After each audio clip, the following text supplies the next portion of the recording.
Alrighty. Good morning, good afternoon, good evening from wherever you're calling in live today. Welcome to this episode of the live stream of the Freedom Series podcast. Today, I'm pretty happy to announce we've got Justin Donald here. Entrepreneur Magazine calls Justin Donald the Warren Buffett of lifestyle investing. He's a master at low-risk cash flow investing, specializing in simplifying complex financial strategies, structuring deals, and disciplined investment systems that consistently produce profitable results. His ethos is to create wealth without creating a job. I think this ties in beautifully to the last episode we just had with George McCoskey as well around property investing. In the span of 21 months before his 40th birthday, Justin's investments drove enough passive income for both him and his wife, Jennifer, to leave their jobs. Following his simple investment values and the 10 commandments of lifestyle investing, Justin negotiated deals with over 50 companies, multiplied his net worth to over 8 figures, and maintained a family-centric lifestyle in less than 2 years. Just 2 years later, you doubled your net worth again. Dude, welcome to the show. Boom. Thanks, Barry. Nice to be here. So really grateful. good to get some time with you and your audience and your fans. Yeah, mate, I think it's going to be hot. We've had some of your fellow friends on too at recent times. You're calling in from Austin, Texas? Correct. Yeah, one of the best cities in the world. So such a thriving entrepreneurial community over there. Yeah, I mean, it really is an entrepreneur mecca. For whatever reason, you're just attracting all these, just business minds. And you also have a lot of big names that just keep moving here, like Joe Rogan and, just a slew of other people. So it's pretty cool. What do you think it is, though? Like, what do you think is it about Austin that draws people there? Well, I think that there's just this this environment, this feel, this you're really accepted no matter who you are. So it's very kind of low key. You don't experience the snobby feeling that you experience in a lot of other cities. So you just show up as who you are. You're not judged. You're accepted, and then you have a lot of perks in living here with no state income tax, with great weather. For 10 of 12 months, and a killer food scene, a killer music scene, and you just have all this tech that's coming in here as well. So besides it being a booming entrepreneurial mecca, you've got kind of the next, round. A lot of people consider it the next, Silicon Valley in terms of tech as well. Yeah. Wow. Love it. You've sold me. I've never been.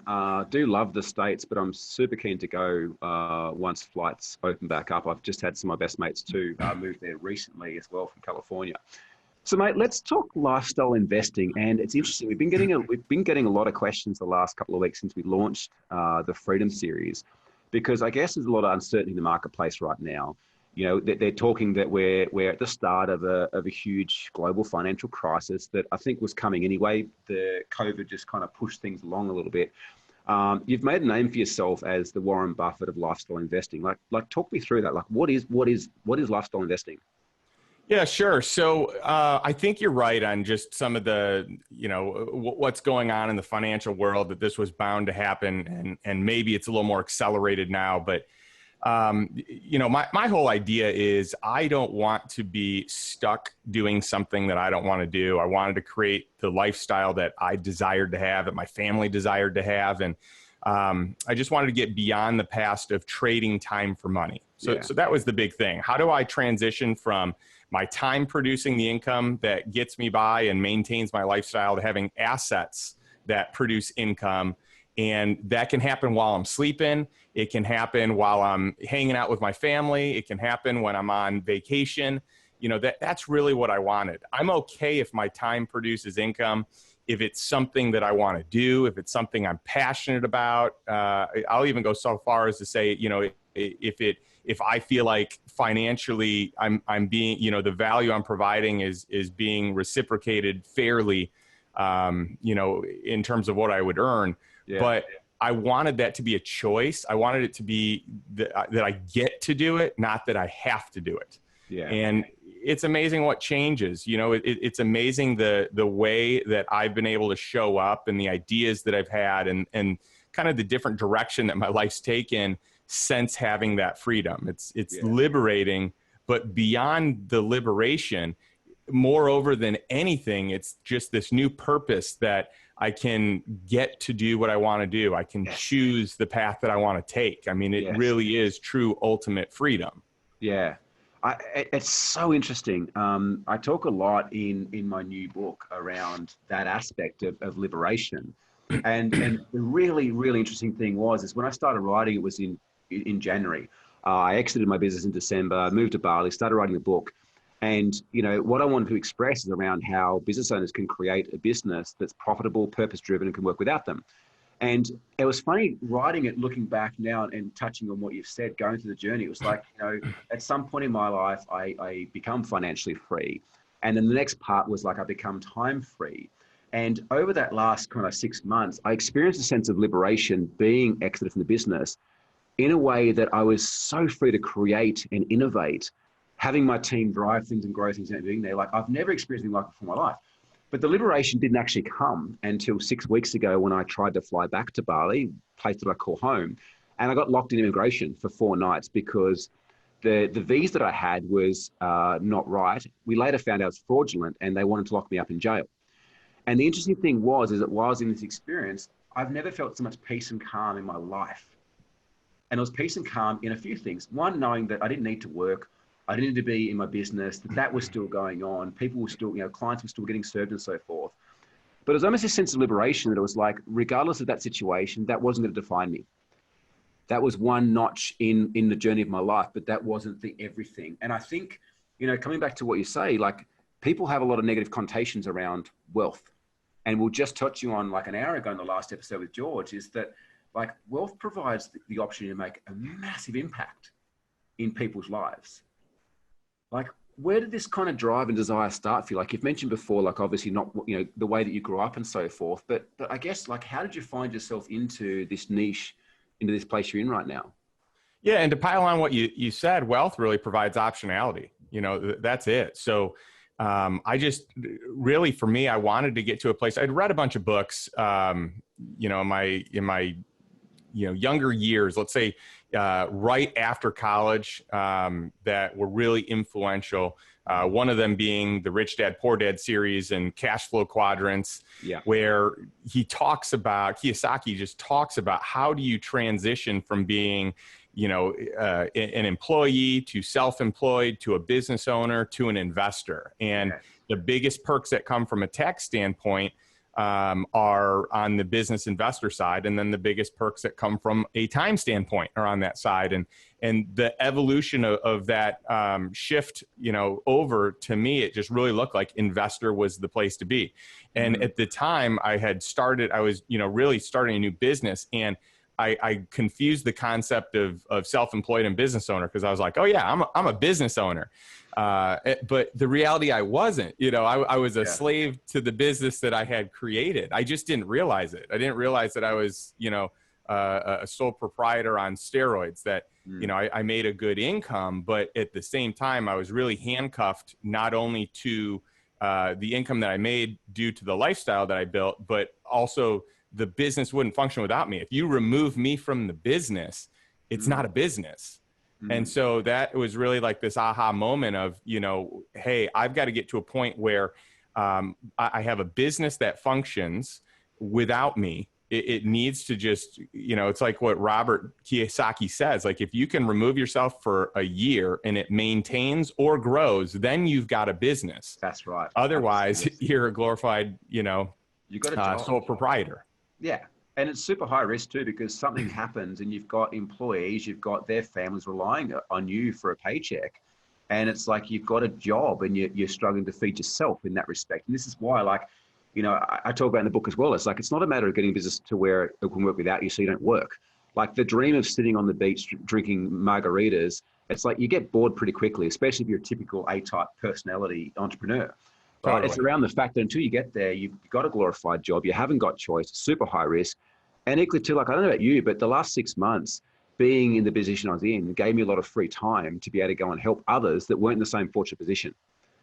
Yeah, without a doubt. So, and that's been fun because I've been able to transition from basically what I've done in my life, over investing the last 15 to 20 years to teaching other people how to invest. And that's been really fun.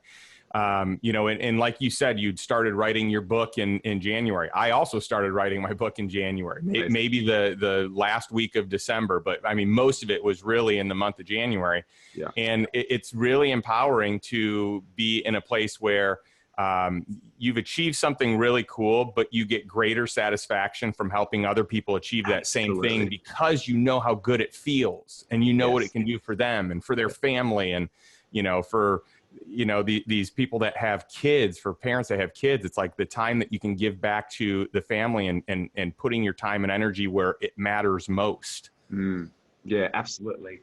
So talk me through it then. Like what I kind of asked a similar question, but lifestyle investing, like how does someone get started? Is it for business owners? Is it for average Joe? Like who's it for, and how does it work? Talk us through the process. Yeah, well, I mean, so my book is going to be for everyone. And so basically the title of that, it's The Lifestyle Investor, and it's the 10 Commandments of Cash Flow Investing for Passive Income and Financial Freedom. And so that really is going to appeal.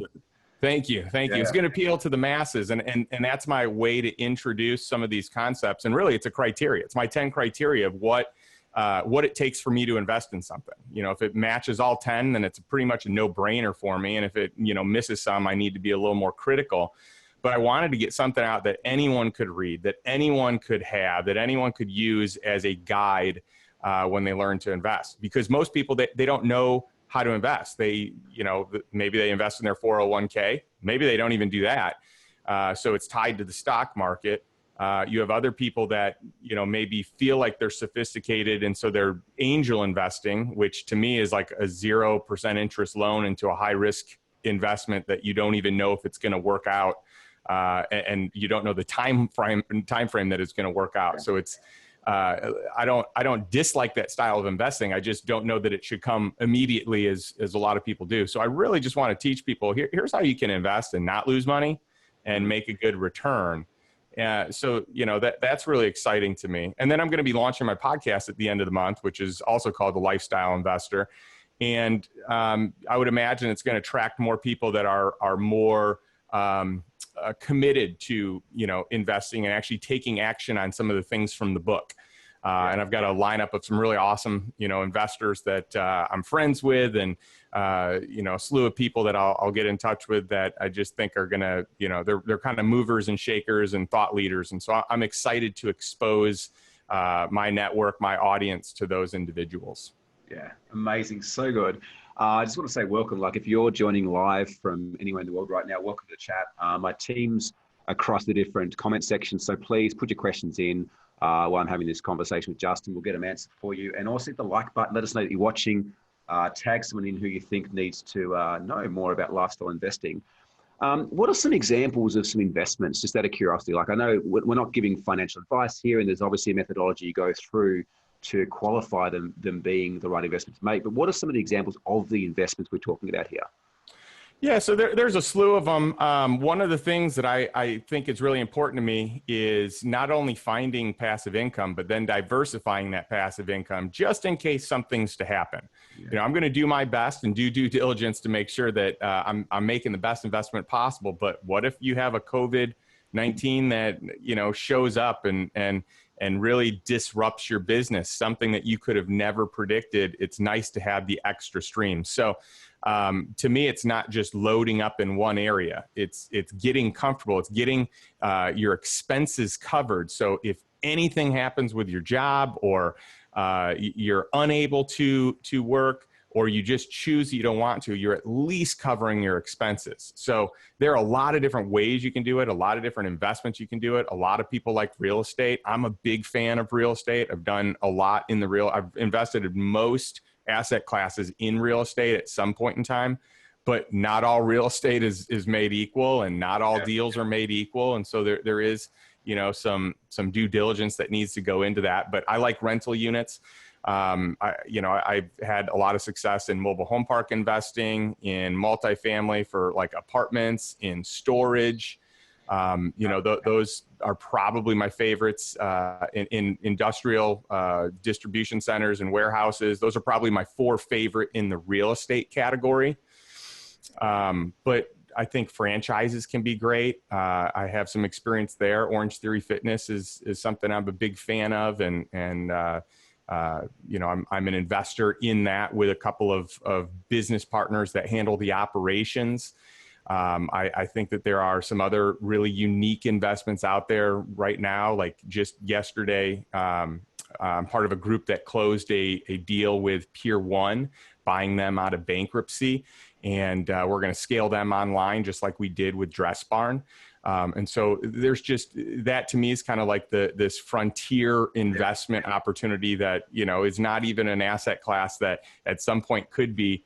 And I think it could be massive. So yeah, it's just paying attention to what's going on and where the biggest opportunities are, but then structuring the deal in a way that you're not going to lose money, or the likelihood of losing money is so slim, or it's just that maybe you'd lose a little bit, but not everything, but your upside is just so much greater. You know, that asymmetric risk reward type of return. You're not likely to lose money, but if this does work out, it's going to make a lot of money.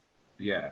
And look, you know, based on your bio and obviously, you know, knowing what you do, it sounds like your model is proven, because it wasn't just, you know, like the longer amount of time was getting you and your wife financially free to leave your jobs.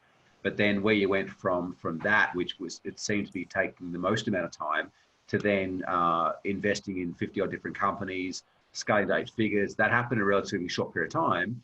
And then you didn't just achieve that, you then backed it up again 2 years afterwards. What were some of the investments you started to move into in that period where you went from, you know, 7 to 8 figures?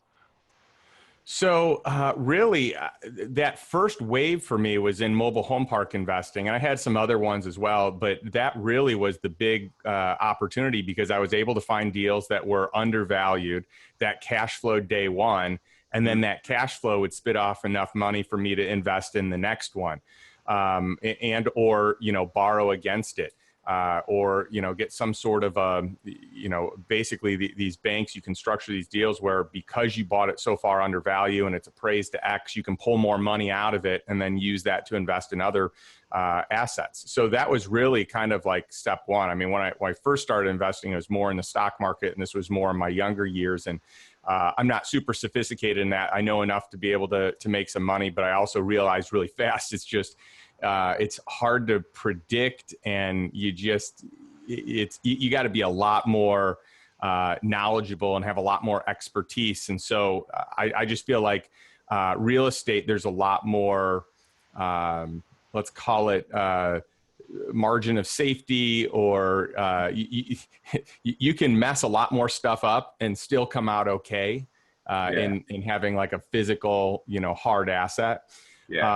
But, you know, with my clients, so I've got a bunch of clients that do my private coaching, and some of what they like the most, actually, so they like that whole philosophy, but some of the things that they've enjoyed are really just the structuring of deals. So you could take a deal that is not good in itself, and if you structure it well, you know, you can protect your money, and you can protect that principal investment. And so they like that, and they like kind of the creativity on some of the deals that I have. And you know, that private investor coaching program is really just, it's not for everyone. It's really just kind of for right fit people that, you know, maybe they are an entrepreneur with a big exit and don't know what the next steps are, or maybe they're a high income earning entrepreneur, but because their business is booming, they don't have time to look into it. And they want to be able to replace the income that supports their lifestyle. So that's kind of who works with me there. But, you know, it's more trying to figure out what is best for that person. What do they need? And to me, the strategy is always the same. Cover your expenses so that you can live life however you want to. So that's step one. Step two is cover your lifestyle expense. So the first one's like cover at least your ability to live. The second one's cover your current lifestyle. And then the third one's cover the lifestyle that you'd like to have. Yeah, I love that. And hopefully that lifestyle that you like to have is giving back to others, that there are charities that are part of that, that are important, that, you know, that you're building something that can benefit other people. And it's not just about you and what you can compile in terms of wealth. You know, to me, wealth is really spreading it to other people. It's teaching other people. It's impacting and influencing other people, groups, with time and with capital. Yeah, God, I love that. And I couldn't agree more. I'll never forget one of my very first personal development seminars, like 18 years ago, was Robert Kiyosaki. And he was talking about the concept of becoming an investor. And it seemed so esoteric at the time because it was like free money, right? And there was naturally that part of him in the audience that was skeptical around, like, he's selling this program, he's teaching people how to do it. And it's like, oh yeah, but he's just making money off this. And, you know, you can't get success that way, or I can't afford it, whatever else. It's like, looking back now, I see how stupid I was in many ways, because since then I've invested hundreds of thousands, close to maybe $1 million in personal development, books, audios, coaches, mentors, programs, and had my time again, I'd spend double that without a question, because every single time I've learned at least one thing. And as we were speaking about on the earlier live stream with George McCoskey, is it's like the first investment you should make is in you, the very first investment, because you have that for the rest of your life. And looking back now, it wasn't some esoteric pie in the sky thing. You know, he's done it, you're doing it, there's so many other people doing it. The gap between there and now for me was a knowledge point and a willingness to learn and to dive in and understand, not the fact that it wasn't possible or wasn't achievable. We have a couple of questions here. I just want to say welcome to anyone joining us on the live stream from around the world right now. Put your questions below and we'll make sure we get them answered. Patrick from Brisbane. Hey, Justin, of course, I'll still do my due diligence, but do you recommend investing in an S&P 500 index? Yeah, I think S&Ps, well, first of all, I like indexes in general because they're the cheapest. Yeah. And so this is not advice to others. This is advice to me. I'm a big fan of indexes because it's the cheapest way to participate in the stock market. I like the S&P 500 because you're basically banking on the biggest companies. And so that's something that I have done actively in my life. I also think that the stock market right now is a little unpredictable. So if I'm looking for short-term gains and wins, it's probably not there. But if I'm looking for more of a long-term play where I'm banking on the U.S. Economy and U.S. businesses, then I think that that's awesome. And people are like, hey, what's too much? Whatever gets you looking at it every single day, that's probably too much, So I don't know what that number is, but whenever you become obsessed with needing to know, what did I earn today, or what did I lose, or what, that might be a little bit much, because if you're doing the long-term thing, you really should just set it and forget it. And really, you don't want to emotionally make decisions for something like that. Yeah. Yeah. And we were sharing that earlier, like, I think for me, I was way too emotional around money when I was younger, and I was always able to earn it, but never able to keep it. And for me, the strategy that worked was just to simplify the shit out of it, create automation where, I paid myself a set amount. I put a set amount in the expenses account to pay my overheads. I put a certain amount in my investment account, and I just focused on serving people and focused on building my business, and just let the money in the world do the thing on the side. Whereas I look earlier, it's like, I was like so driven to like make money and invest that I just made so many stupid decisions and lost a ton of money because I had no freaking idea what I was doing. Yep. So true. And just one other point, with the stock market, you're going to have taxes you have to pay if you're making money. So one of the things I like about real estate is you can depreciate your asset. And so you don't necessarily pay taxes on the money that you make. There are definitely loopholes where you can make money that you depreciate from. And so it looks like you don't make any money. And then at whatever point you sell it, you can do a 1031 exchange into another property, or a like-kind exchange. And I know they have this in the US. They have something similar in Australia. And so you can defer the taxes that you pay, and you can even defer them indefinitely. So there are definitely perks and reasons to look into some other strategies. So I don't think that's a bad strategy. I just think that having exposure to other things besides just the stock market is good. Yeah. And to me personally, I'd like to have passive income that covers my expenses before I'm really subjecting my finances to the whims of the stock market, unless, again, it is a truly long-term play. Yeah, absolutely. Question from Greg here. When it comes to real estate or property, what are the top 3 non-US countries would you invest in given the opportunity?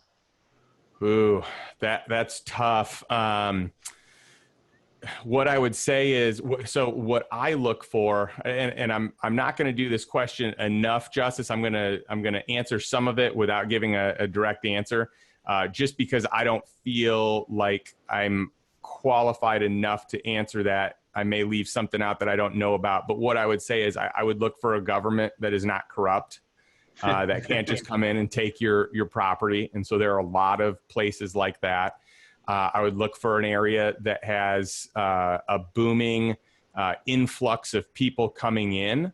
I think that is really important. I would look for a place that's very tax friendly.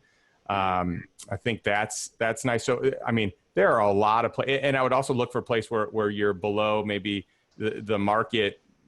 So maybe, if you're investing in, let's say, a big city like London, you're going to pay more money than if you're in the outskirts or in the suburbs, or if you're in a neighboring big town or big city. And I'm, I think that there are a ton of great places that you can invest all over the world. I have looked actually into some real estate in the major cities in Australia. I actually looked into a franchise opportunity there. And so I'm familiar to a certain degree, but that to me is more important than maybe the country you're investing in. Is just that, again, you don't want to lose money. Yeah. It's Warren Buffett's number one rule is don't lose money. Yeah. Yeah, absolutely. I think it's more around the opportunities to say no to than the ones you say yes to. Right. Yeah. So how would someone get started, I guess, is the question. Like I kind of feel that business is a vehicle for generating cash, outside of many amazing things, obviously purpose, creating a massive contribution. But I see sometimes people, business owners look to their business as a wealth tool. And unless you plan to kind of like exit or sell out, it's something you use to generate cash, but I think you need to divest into other things. What would be some way that people could get started?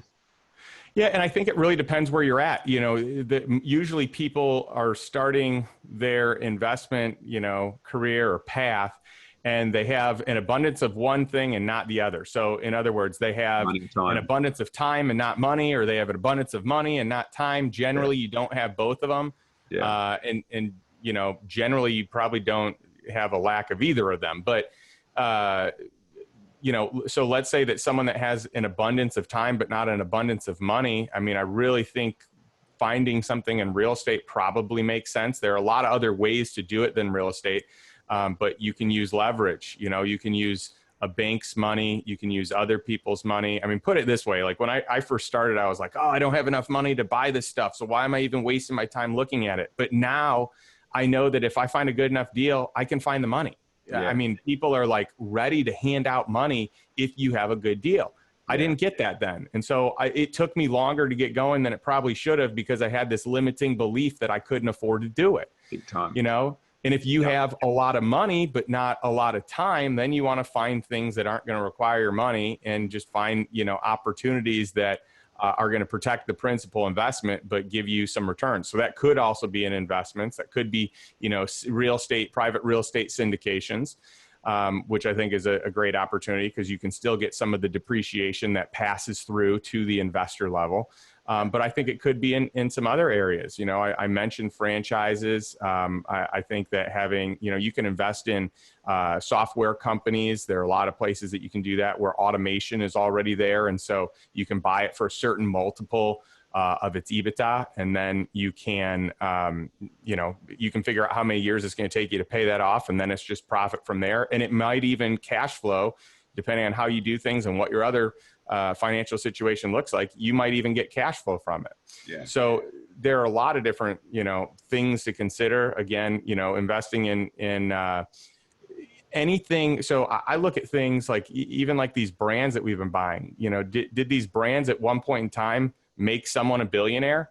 Yeah. So that's probably not a bad thing to invest in if you have a team in place that can, basically finish what needs to be done, that they have the operational experience to run something the way that it needs to be run. Yeah, absolutely. And you mentioned an important part too, like mindset, I guess, with all of this. And, I can reflect on from a similar place. It's like, that story I mentioned with Robert Kiyosaki. looking back now, the way that I approach things, the decisions are very different than back then when my life was riddled with limiting beliefs and, a lack of worthiness, I guess, at the core as well of what was possible for me. So, I reckon we'd be on the same page that mindset is the number one most important thing to be working on before investments, before business, before strategy, before anything else, because that's something that once you work on connecting more with who you are, but also cleaning up all those limiting beliefs, it's like you're unstoppable in your ability to move forwards and create the life that you desire. Yeah. And let me jump on that for a moment. Barry, that's a great point. And one of the things I think was great for me, a tool or an idea that was great for me when I didn't know that I was going to do everything that I'm doing now. Of course that's a dream and I hope that that's the case. But what really gave me peace and comfort was this whole idea of modeling. I could find someone that is doing the thing that I want to do, that's made the mistakes, that I could find out what mistakes did you make so I don't make them. What are the things that you do that work? And so I can basically copycat someone's playbook to a T. And so to me, I took a lot of confidence, and I drew that from knowing that if someone else can do something and I'm as meticulous as following that playbook as possible, then I can get the same results, or maybe it's even just a fraction of the results, but those results are good and I can learn from that. And so I took comfort in the fact that I didn't have to show up with all the ideas. It wasn't necessarily my mindset on my own that's doing it. I'm just borrowing someone else's mindset until it becomes mine. I'm borrowing someone else's playbook until I feel like I know it well enough that I could innovate it. But why would I even try to innovate it until I know that I've got down what actually works? Absolutely. And you've proven that too by what you've done for yourself, but also all the clients you've served as well. So look, if anyone watching this today would like to connect with you or find out more about what you do, what's the easiest way they can find you? Yeah, so you can go to justindonald.com or you can go to lifestyleinvestor.com, either one. And you can reach out to me that way. And you can also find me on LinkedIn or Facebook under Justin Donald. Outstanding. And Rafi will put a link below as well to make it super easy for everyone watching. And look, if you would like, people watching this would like a meticulous plan to essentially build a business that works without you, click on the link we put down there below for the Freedom Series. Stay up to date with all the amazing guests we've got coming on board over the next few weeks and lead up to the launch, like Justin here. But equally too, like this is 18 years of business experience, growing companies, in the last 9 years, helping thousands of clients around the world do the same thing as well.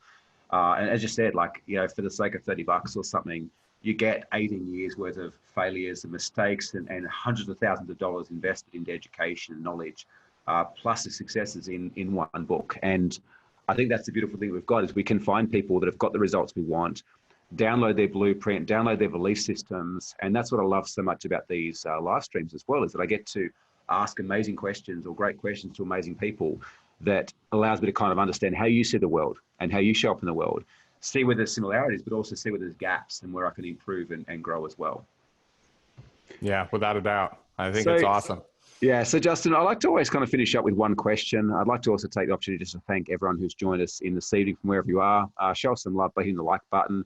Also too, like, we'd appreciate if you wanted to start a watch party, share this out to friends and family as well that you think might benefit from understanding some of Justin's core principles and the way that he thinks and believes and operates when it comes to wealth creation. But Justin, like, if you were to have a conversation with a 10-year-old version of you, knowing what you know now, having been through what you've been through, what advice would you give him? Pay attention to who you're spending time with, because your peer group matters more than you realize. And it's not just about, are you spending time with people that are bad influence? Because for me, that really wasn't the case. But am I spending time with people that force me to grow and stretch my mind and beliefs and capabilities? And for a long time in my life, I had great friends, but I didn't have that mentor. I didn't have those people that really, poured into me and thought about life and business differently than me. And I wish I would have had that earlier, so that my mind could have been expanded at an even younger age. Absolutely. Gotta love that. Amazing. Thanks for sharing. One last question here snuck in from Kyle Burton. Hey, Kyle, how you doing, mate? Justin, What do you do to switch off at the end of the day to get your mind off work and investing? Ooh, that is tricky, and that takes discipline. This one is a habit. So it might start by turning your phone off and turning your computer off and turning. So what I've noticed is with the electronics that can prompt you are just going to be a temptation. Yes. So if they're a temptation to you, then you just have to turn them off until they're not a temptation anymore. So that's the first thing. The second thing is planning some things that can be engaging. So maybe it's dinner with friends. Maybe it's a date night with your spouse. Maybe it's, for us, we do family dinner, and that's the first part of like the wind down for me. So I'm engaged. And then, over time you'll learn to be disciplined enough that you're going to train your brain. So the only thing, what's happening is you've trained your brain to optimize. And so you're always looking for, how do I get more done? I want to be efficient. And I think that's so great at a certain point in your life. But if you can train your brain to shut down and have like a regular bedtime and read a book before bed, or have a routine, or have things that preoccupy your mind, and you don't tempt it with whatever might come in on social media, whatever might come in text messages, you're going to be just great. Yeah, Justin, outstanding answer. Kyle, great question. Thank you everyone who's joined us from wherever around the world today. Appreciate your support. Justin, thanks so much for your time and everything you shared today, mate. I really appreciate it. I would love to know, what was the biggest takeaway? Jump in the chat, let us know. Give Justin some feedback as well. You can find him at justindonald.com or lifestyleinvesting.com. Lifestyleinvestor.com. Lifestyleinvestor.com. Mate, thank you so much for your time today. Thank you. Great to have time with you, Barry. This was fun. Take care. Cheers, mate. Bye-bye. Thank you so much for tuning in to this episode of the Game Changers podcast. There's a couple of things I'd love you to do to help us and help yourself to spread the message further. Make sure that you like the Game Changers on Facebook, Instagram, YouTube, Twitter, LinkedIn. Please subscribe by clicking the link below to ensure that you keep up to date with the weekly episodes we share here at the Game Changers podcast with amazing entrepreneurs and business owners around the world. And of course, if you're in a position where you may be overwhelmed with business or looking for a way to grow faster, more effectively, and you realize that the key to success is being surrounded by amazing people who have been there and done that before, I'd like to invite you to apply to have a game plan session one-on-one with one of my team here at the Game Changers. There's no cost if you get through. All that we ask is that you are doing a minimum of $250,000 per year to really be able to utilize the strategies and tactics and the mindset shifts that we share with you, that you're coachable, that you're a decent person, and you're willing to take on board some advice. If not, that's totally cool. But I know for me, I wouldn't be where I am right now without the support of so many mentors and coaches and resources along the way. And I'd like to pay that forward and give back to you the opportunity to work with us one-on-one for free to put together a customized game plan. And the reason we're doing this is a couple of things. Number one is that sometimes it's just the smallest thing that can make the biggest difference. And I think that entrepreneurs and business owners have the opportunity to change the world. And if we can maybe help you to make the smallest shift to change your life and your world, you're changing ours in return. The second thing is that we are always looking for amazing clients to work with and to welcome into and invite into the Game Changers community. And so if at the end of the call, you do feel that there's a huge amount of value there, that we feel that there's a great values fit there, we can have a conversation about working together. But this game plan call, there's absolutely no obligations to work with whatsoever. Allow us to help you with the years and years and years of knowledge that we have in growing and scaling great companies. And I think that business owners are the future of the world. If there's a way that we can help you to create a better business, more profit, more fulfillment, more fun, I would love the opportunity to do that now. So click the link below, book your game plan session, make sure you follow us on social, and start today with the latest episodes of the Game Changers podcast. My name's Barry William McGlitty. Thank you so much for your support, and look forward to seeing you next one. Bye for now.